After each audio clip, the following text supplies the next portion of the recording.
Hi, and welcome to another presentation from your business tutor, learning your way, anytime, anywhere. We've already identified that stakeholders can have a big effect on business success. Well, now we're going to turn to look at an equally influential issue, and that is internal factors.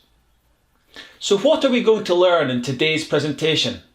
Well, first of all, we're going to identify what an internal factor is. And then after that, we're going to explore how internal factors can affect an organisation. So let's turn to our first question and ask, what is an internal factor? An internal factor is anything that occurs within or inside an organisation that can affect its success. As you'd expect, internal factors can either have a positive or negative influence on a business. This means internal factors can be classified either as strengths of a business or weaknesses of a business. So with that in mind, let's turn to look at how internal factors can affect a business, and initially how internal strengths can affect the business. As you would expect, the more strengths a business has, the greater its chance of being successful and having competitive advantage. For example, one of the most important strengths a business can have is great staff. Staff who are highly trained and motivated. This is because highly trained and motivated staff will not just be able to make more products to a higher standard, but will provide better service to customers. And as we know, if a business can provide high quality products and great service, then customers won't just continue to buy from the business, but will tell others as well, which will increase sales and help profits grow. Another internal factor that can positively influence a business is a great management team that are inspirational, have good business acumen, and are bold decision makers. This is because a strong management team will be better able to identify business opportunities, such as expanding the business into another country or taking the business online. Both these opportunities will allow the business to grow and prosper by accessing new customers, which will increase sales. However, perhaps even more importantly, a great management team can inspire staff to do more than they ever thought possible. This is vital because if management can inspire staff to be more creative and inventive, they may develop new groundbreaking products that customers love and want to purchase, which will help the business to build a strong brand. In fact, having great products is another strength a business can have. This is because excellent products will attract customers to your business. But more than that, it will help the business create a reputation and a strong brand name. This, of course, will make it easier to sell your product at a higher price, which should allow your business to make a larger profit. Another strength a business can have is great technology. In other words, modern equipment, new machinery, and an up-to-date information technology system. All of these give a business an advantage over their competitors. For example, if a business has modern, up-to-date equipment and machinery, it should be able to significantly reduce its costs. This is because a business with new equipment and machinery may require fewer workers. The machinery may be fully automated, meaning a computer system rather than employees control how the machinery works. This means staff aren't needed, which reduces wage costs. But having modern technology can benefit a business even more than that, because it will be able to produce products more quickly, to a higher quality and with lower levels of waste. However, the benefits of having modern technology don't end there. For example, if a business has invented new technology, it can apply for a patent. Now, this can be very beneficial to a business, because if the patent is granted by the government, It means other businesses cannot use that technology unless you agree to let them.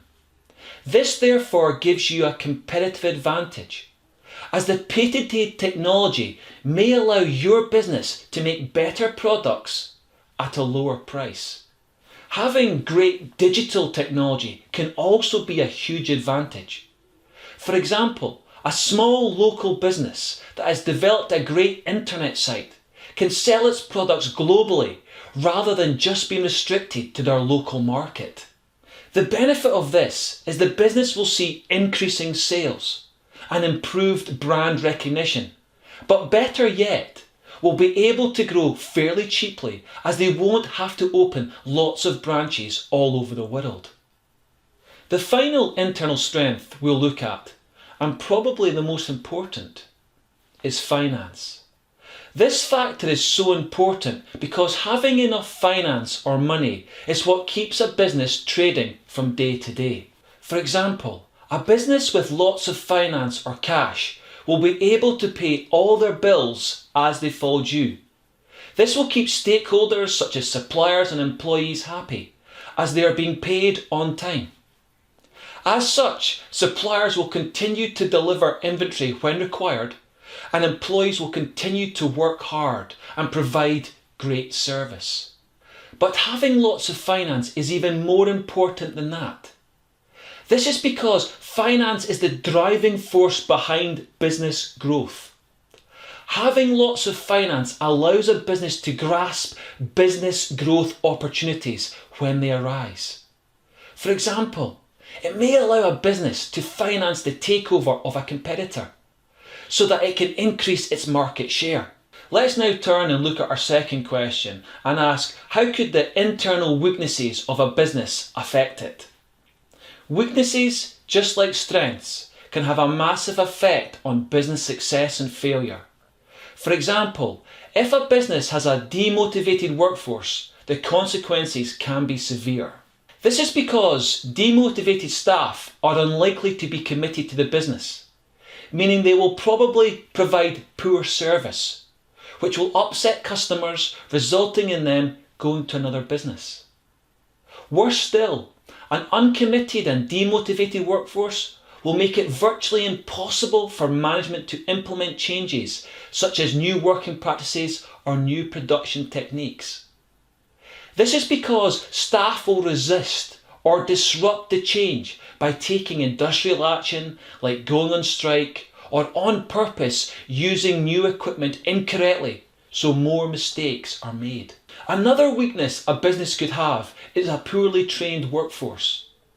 This is a problem as the staff will make more mistakes, causing the level of waste to increase, which increases costs. More than that, even the products that are completed will be of poor quality, which will result in an increasing number of complaints and customers switching to competitors. This in fact creates a further weakness, because poor quality products that are badly designed will give the business a bad reputation. Another problem for business is if it has a weak management team. As we know, managers are incredibly important because they are the main decision makers in a business.